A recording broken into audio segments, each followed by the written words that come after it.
Hello दोस्तों, आप सभी का मेरे चैनल में बहुत बहुत स्वागत है। तो सीटेट का एग्ज़ाम नज़दीक ही आ गया है, तो मैंने सोचा मेरे पास ये जो नोट्स हैं ये आपके कुछ काम आ सकते हैं, तो इसीलिए मैंने ये वीडियो बनाने का निश्चय किया है। तो आज हम ये पढ़ने वाले हैं थर्नडाइक का उद्दीपक अनुक्रिया का सिद्धांत, जो कि व्यवहारवाद से रिलेटेड है। अधिगम की प्रक्रिया में उद्दीपक अनुक्रिया सिद्धांत का प्रतिपादन थर्नडाइक ने किया, जिसमें इन्होंने उद्दीपक तथा अनुक्रिया के मध्य बनने वाले संबंध को महत्वपूर्ण माना, जिस कारण इस सिद्धांत को एसआर बॉन्ड भी कहा जाता है इसको। और मैं आपको बता दूं कि इसमें मैंने कुछ भी फालतू नहीं लिया है, ये खुद के मेरे नोट्स हैं और इसमें कुछ भी आपको फालतू नहीं मिलेगा। जो भी इम्पोर्टेंट है बस वही इसमें ऐड किया गया है। इस सिद्धांत में बिल्ली पर शोध कार्य करते हुए जो थर्नडाइक थे, उन्होंने अपना जो परीक्षण किया था वो बिल्ली के ऊपर किया था। थर्नडाइक ने भूखी बिल्ली को एक ऐसे पिंजड़े में बंद कर दिया जिसके बाहर उन्होंने भोजन रख दिया, और उस भोजन को देखकर बिल्ली ने पिंजड़े में उछल कूद करना शुरू कर दी। उन्होंने एक बिल्ली को पिंजड़े के अंदर बंद कर दिया था और उसके सामने खाना रख दिया, जिसके बाद में बिल्ली उस पिंजड़े में उछल कूद करने लग जाती है। कई बार उछल कूद करने के पश्चात बिल्ली से एक बार लीवर दब गया, जिससे पिंजड़े का दरवाज़ा खुल गया और बिल्ली ने भोजन ग्रहण कर लिया। यह लगातार कई बार दोहराई गया, जिससे यह बिल्ली सीख गई कि लीवर दबाने से दरवाज़ा खुलता है। यह प्रक्रिया लगातार दोहराई गई, जिसके पश्चात थर्नडाइक ने इस अधिगम में बतलाया कि भोजन विशिष्ट उद्दीपक है तथा उछलना कूदना विशिष्ट अनुक्रिया है के मध्य जब कोई संबंध बन जाता है तो उस विशिष्ट उद्दीपक के प्रस्तुत होने पर अधिगमकर्ता वही विशिष्ट अनुक्रिया बार बार दोहराता है, जिससे कोई भी बालक सीख लेता है। आगे पढ़ते हैं, इसमें क्या है।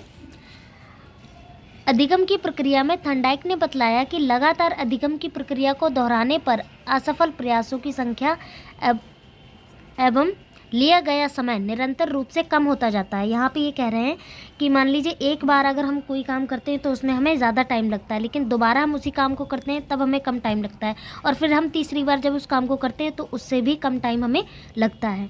थर्नडाइक ने इस अधिगम सिद्धांत में निम्नलिखित मुख्य 3 नियम बताए हैं और 5 गॉड नियम बताए हैं। सबसे पहला तत्परता का नियम। इस नियम के अनुसार अधिगम की प्रक्रिया में किसी भी कार्य को सीखने के लिए जब कोई बालक स्वयं से तत्पर होकर सीखना प्रारंभ करता है तो उद्दीपन अनुक्रिया संबंध मजबूत हो जाता है। मतलब जिसमें बच्चा एक्टिव होकर सीखे, वो सक्रिय हो, तो सीखना ज़्यादा आसान हो जाता है और जिससे अधिगम को प्रक्रिया सरल और व्यवस्थित हो जाती है। दूसरा, जब सीखने के लिए कोई बालक स्वयं तत्पर नहीं होता तो सच यही बात है कि हाँ, जब बच्चा एक्टिव नहीं होगा तो वो जल्दी नहीं सीख पाता और उसका अनुक्रिया उद्दीपन जो है वो मजबूत नहीं होगा और अधिगम की प्रक्रिया भी मजबूत नहीं हो पाती, ना अच्छी होगी।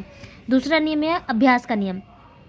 इस नियम के अनुसार किसी कार्य को सीखने के लिए जब कोई बालक लगातार अभ्यास करता है तो उद्दीपन अनुक्रिया संबंध मजबूत हो जाता है, जिससे अधिगम प्रक्रिया सुव्यवस्थित हो जाती है। सही बात है, जब बच्चा एक्टिव नहीं होगा, नहीं अभ्यास करेगा तो वो कैसे सीखेगा, और अगर अभ्यास करेगा तो वह लगातार उसकी व्यवस्था जो सुव्यवस्थित हो जाएगी और प्रक्रिया भी उसकी अच्छी होगी। और इसी के विपरीत अगर इसका पढ़े नेगेटिव, जबकि यदि कोई बालक सीखने के लिए लगातार अभ्यास नहीं करता तो उद्दीपक अनुक्रिया संबंध मजबूत नहीं हो पाता है, जिससे अधिगम प्रक्रिया अच्छी नहीं होती है। अब तीसरा है प्रभाव का नियम। यह नियम सबसे महत्वपूर्ण नियम है क्योंकि इसके आधार पर ही स्किनर ने क्रिया प्रसूत अधिगम सिद्धांत को जन्म दिया।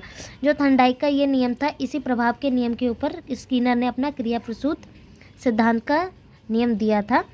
अब यह वीडियो मैं यहीं पे ख़त्म करती हूँ। अगर आपको मेरी वीडियो अच्छी लगी है तो प्लीज़ मेरी वीडियो को लाइक कीजिए, सब्सक्राइब कीजिए, जिससे मैं आपके लिए आगे की और वीडियो ला पाऊँ और लॉन्ग वीडियो ला पाऊँ। प्लीज़ बाय बाय, मिलेंगे अगली वीडियो में।